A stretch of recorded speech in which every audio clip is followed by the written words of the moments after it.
वो कारण जो बहुत बार इंसान को लाइफ टाइम पेन करते हैं। मेरे एक पेशेंट थे जो राइनोप्लास्टी नोज की प्रॉब्लम को लेके मेरे पास आए थे। उनका बड़ा एक विचित्र जो है वो हिस्ट्री था कि उनके नोज में कोई प्रॉब्लम थी और उन्होंने जो है राइनोप्लास्टी सर्जरी कराई। एंड राइनोप्लास्टी सर्जरी के बाद में जो है वो जो नोज से जो है उनको जो प्रॉब्लम थी वो ठीक नहीं हो पाई। 3 महीने बाद उसकी वापस राइनोप्लास्टी सेम सर्जन ने की क्योंकि वो पेशेंट सेटिस्फाई नहीं था। एंड देन कॉन्सिक्वेंटली जब 2 राइनोप्लास्टी हो गई उसके बाद उस पेशेंट का जो नोज है, समहाउ बैड लक मान लो या सर्जन की टेक्निक मान लो, उसका नाक जो है पहले से भी बहुत ज्यादा विकृत हो गया, बहुत ज्यादा विकृत हो गया। एंड पेशेंट नेक्स्ट 2 ईयर, आप मानोगे नहीं कि नेक्स्ट 2 ईयर वो कहती है कि मैं घर से बाहर नहीं निकली, ना मैंने कोई सोशल फंक्शन अटेंड किया, ना मैं कहीं रिश्तेदार के गई,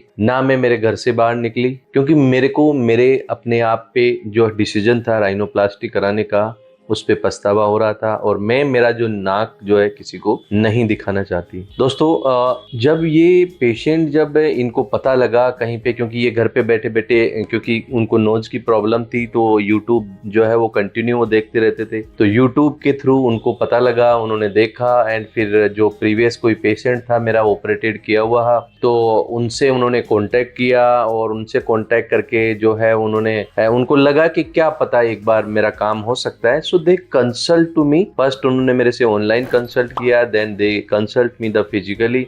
फिर जब कंसल्ट करने के बाद जब मैंने सारा उनको देखा, देन आई एश्योर यू, नहीं आपका नोज ठीक हो सकता है, बहुत खूबसूरत नहीं हो सकता लेकिन इसको हम जो है इस काबिल तो बना सकते हैं कि जो आप 2 साल में घर पे बैठे हुए हो तो कम से कम आप जो है सोशल जो है वो एक्सेप्टेंस हो, सोशल आप घूम सको, बाहर जा सको। तो उन्होंने मेरे समझाने के बाद अल्टीमेट जो है वो 1.5 महीने बाद एक डिसीजन लिया कि नहीं मेरे को ऑपरेट कराना है एंड जो भी जैसा आप करते हो। दोस्तों उनकी सबसे बड़ा पेन क्या था कि उनकी 2 बार जो है रिब कार्टिलेज, क्योंकि चेस्ट पे किसी फीमेल के 2 बार इंसिजन लग जाए मेरे लिए भी बहुत चैलेंजिंग बात थी, क्योंकि 2 बार रिब पहले ले ली, 2 बार ऑपरेशन हो चुका, पेशेंट की एक्सपेक्टेशन बहुत ज्यादा है, उनके एक लड़की एक लड़का था, उनके हस्बैंड और उन सबकी एक्सपेक्टेशन बहुत ज्यादा था। लेकिन दोस्तों मेरे को मेरी गट फीलिंग कह रही थी कि ये पेशेंट को अगर मैं ऑपरेट करता हूँ तो ये ठीक हो सकता है। देन मैंने सारा एनालिसिस करके सब कुछ करके देन दोस्तों उस पेशेंट को एग्जामिन किया, एग्जामिन करने के बाद ऑपरेट की डेट दी। एंड देन फिर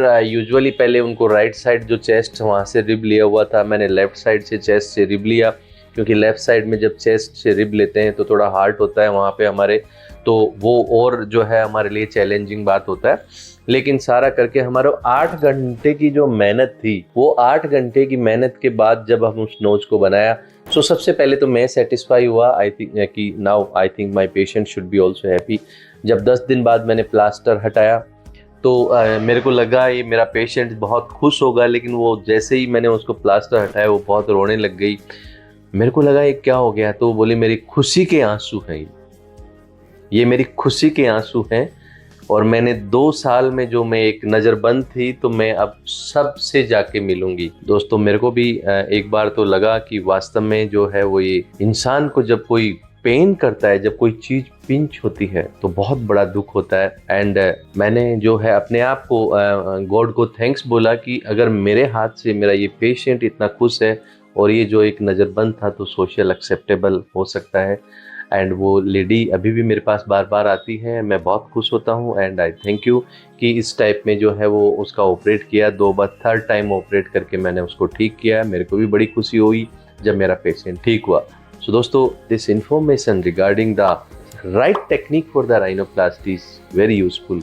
सो को जाते जाते ये यूट्यूब चैनल जो है उसको सब्सक्राइब करना एंड देखिए बेल आइकॉन को प्रेस करना ना भूले, जिससे किसी का जो प्रॉब्लम है नोज की विकृति तो उसका भला हो सके।